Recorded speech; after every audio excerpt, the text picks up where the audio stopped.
Aboriginality's got nothing to do with race. Race doesn't exist anyway. Race is a social construct. So names are important. Is Foley an Aboriginal name then, Gary? Foley. Indeed it is. The Irish people I come from were dispossessed and disempowered in the same way as my mother's people were dispossessed and disempowered. So I've got to fight on both sides, I don't mind, but I choose to fight here.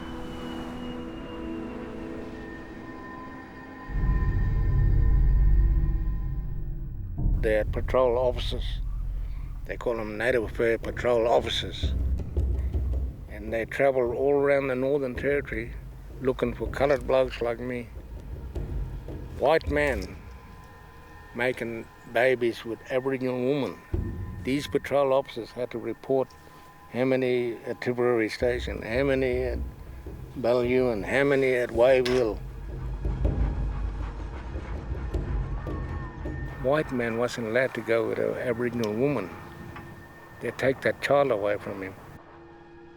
What about Mum? Mum got no voice, no say in whatever they do to you.